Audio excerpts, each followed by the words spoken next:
ಹುಬ್ಬಳ್ಳಿ ಗೋಕುಲ ರಸ್ತೆಯಲ್ಲಿರುವ ಬಂಜಾರ ಕಾಲೋನಿ ನಿರ್ಮಾಣವಾಗಿ 2003ರಲ್ಲಿ ನಿರ್ಮಾಣವಾಗಿದ್ದು 20 ವರ್ಷಗಳಾಗಿವೆ. ಇಲ್ಲಿ ಅತ್ಯಂತ ಕಡು ಬಡವರು ಇದ್ದು ಸರ್ಕಾರದ ಆಶ್ರಯ ಯೋಜನೆ ಅಡಿಯಲ್ಲಿ ನಿರ್ಮಿಸಿದ್ದು ಇರುತ್ತದೆ. ಮೇಲಾಗಿ ಈ ಎಲ್ಲ ಜನ ಪರಿಶಿಷ್ಟ ಜಾತಿ ಲಂಬಾಣಿ ಜಾತಿಗೆ ಸೇರಿದವರಾಗಿರುತ್ತಾರೆ. ಈಗಾಗಲೇ 131 ಮೂಲ ಫಲಾನುಭವಿಗಳಿಗೆ ಒಣಮುಕ್ತ ಪತ್ರ ನೀಡಲಾಗಿದೆ. ಇನ್ನು 200ಕ್ಕೂ ಹೆಚ್ಚು ಬಡಜನರಿಗೆ 20 ವರ್ಷ ಗತಿಸಿದರೂ ಅಡಮಾನ ಪತ್ರ ನೀಡಿರುವುದಿಲ್ಲ. ಮೇಲಾಗಿ ಈ ಮನೆಗಳು ಮಳೆಗಾಲದಲ್ಲಿ ಮನೆಗಳು ಸೋರುತ್ತಿದ್ದು ಇದರಿಂದ ಅತ್ಯಂತ ಬಡವರು ವಾಸಿಸಲು ಸಹ ಸಾಧ್ಯವಾಗುತ್ತಿಲ್ಲ. ಇವರೆಲ್ಲರೂ ಗಂಭೀರ ಶೋಚನೀಯ ಸ್ಥಿತಿ ಅನುಭವಿಸುತ್ತಿದ್ದಾರೆ. ಮಹಾನಗರ ಪಾಲಿಕೆಗೂ ಕೂಡ ಅನೇಕ ಬಾರಿ ಮನವಿ ಸಲ್ಲಿಸಿದ್ದು ಇರುತ್ತದೆ.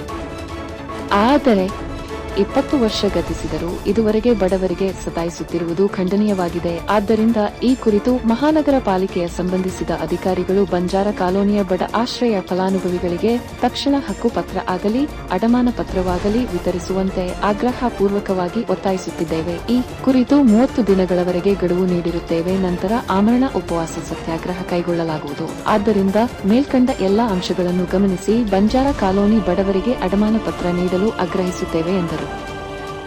ಗೋಕುಲ್ ರಸ್ತೆಯಲ್ಲಿ ಸುಮಾರು 25 ವರ್ಷಗಳ ಹಿಂದೆ ಬಂಜಾರ ಕಾಲನಿ ಅಂತೇಳಿ ಅವು ಕುಸುಗಲ್ ರೋಡ್ ಮೇಲೆ ಇದ್ರಿ ಎಲ್ಲ ಜನ. ಅವು ಕಟ್ಗೆ ಮಾರ್ಕೊಂಡು ತಿನ್ನೋರು. ಅಂಥೆಂಥ ಕಷ್ಟದ ಪರಿಸ್ಥಿತಿ ಒಳಗೆ ಅವ್ರನ್ನ ಸರ್ಕಾರ, ಆಗಿನ ಸರ್ಕಾರ ಧರ್ಮಸಿಂಗ್ ಅವರು ಚೀಫ್ ಮಿನಿಸ್ಟರ್ ಇದ್ದರು, ಸ್ವತಃ ಬಂದಿದ್ರು ಅವರು. ಅವಾಗೆಲ್ಲ ಈ ಜನ ಇದಕ್ಕೆ 3 ಜನ ಸತ್ರು ಲಾರಿ ಇದಾಗಿ. ಆವಾಗ ಅಲ್ಲಿ ಪ್ರತ್ಯೇಕ ಬಂಜಾರ ಕಾಲನಿ ಮಾಡಬೇಕಂತೇಳಿ ಸರ್ಕಾರದಿಂದ ನಿರ್ಮಾಣ ಆಗಿ 25 ವರ್ಷ ಆಗೈತಿ. 25 ವರ್ಷ ಆದರೂ ಕೂಡ ಅವರಿಗೆ ಹಕ್ಕುಪತ್ರ ಸಿಕ್ಕಿಲ್ಲ. ಮೇನ್ ಮುಖ್ಯ ಹಕ್ಕುಪತ್ರ ಸಿಗದೆ ಅಲ್ಲಿ ರಸ್ತೆಗಳಾಗಲಿ ಚರಂಡಿಗಳಾಗಲಿ ಯಾವುದೇ ಕೆಲಸ ಅಭಿವೃದ್ಧಿ ಕೆಲಸ ಆಗಿಲ್ಲ. ಹೀಗಾಗಿ ಇವತ್ತು ನಾವು ಕಮಿಷನರಿಗೆ ಮನವಿ ಕೊಟ್ಟಿವಿ. ಅದೇ ನಾವು ಹೋರಾಟ ಮಾಡ್ಕೊತ ಬಂದೀವಿ, ಹೇಳ್ಕೊಂಡು ಬಂದೀವಿ.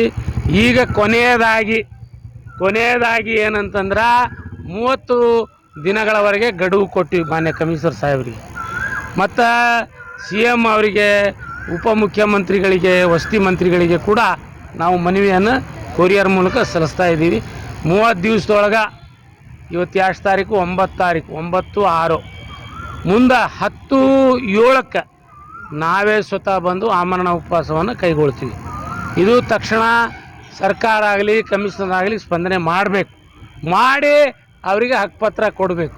ಅಲ್ಲೇ ಒಳ ರಸ್ತೆಗಳು ಯಾವುದೇ ಆಗಿಲ್ಲ, ನೀರು ಇಲ್ಲ, ಕುಡಿಯೋ ನೀರಿಲ್ಲ, ಯಾವುದೇ ಸರ್ಕಾರದಿಂದ ಆ ಯೋಜನೆಗಳು ಬರ್ತಾ ಇಲ್ಲ ಏನ್ರಿ. ಹೀಗಾಗಿ ಈಗ ಮುಂದಿನ ತಿಂಗಳ, ಈಗ 30 ದಿವಸದೊಳಗೆ ಈ ಈಡೇರಲಿಲ್ಲ, ಹಕ್ಕುಪತ್ರ ಕೊಡಲಿಲ್ಲ ಅಂತಂದ್ರೆ ನಾನೇ ಸ್ವತಃ ಆಮರಣ ಉಪವಾಸ ಕೊಡಲಿಕ್ಕೆ ನಿರ್ಧಾರವನ್ನು ಈಗಾಗಲೇ ರೈಟಿಂಗ್ ಮೂಲಕನೇ ಕೊಟ್ಟಿವಿ.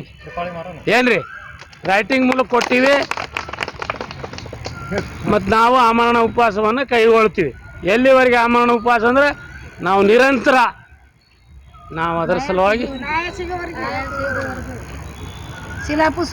ಈಗ ನಮ್ಗೆ ಈಗ ಜೀವ ಹೋದ್ರೂ ಪರವಾಗಿಲ್ಲ, ಆ ಜೀವ ಕೊಡಕ್ಕೂ ತಯಾರಾದೀವಿ. ಅದು ಸಂಬಂಧ ಮೀಡಿಯಾ ಈಗ ಏನದಲ್ಲ, ಈಗ ಮನವಿ ಕೊಟ್ಟಿವಿ, ಮಾನ್ಯ ಮುಖ್ಯಮಂತ್ರಿಗಳು ಸಲ್ಲಿಸ್ತಾ ಇದ್ದೀವಿ. ಮತ್ತು ಇದು ನಿಮ್ಮ ಮೂಲಕ ಇದು ಬೆಂಗಳೂರಿಗೆ ಮುಟ್ಟಬೇಕು, ಈ ಸುದ್ದಿ ಮುಟ್ಟಬೇಕು, DC ಅವರಿಗೆ ಮುಟ್ಟಬೇಕು ಏನ್ರಿ. ಮಾಡಿ ಇದನ್ನೆಲ್ಲ ಇವತ್ತು ಯಶಸ್ವಿ ಮಾಡಿದ್ವಿ.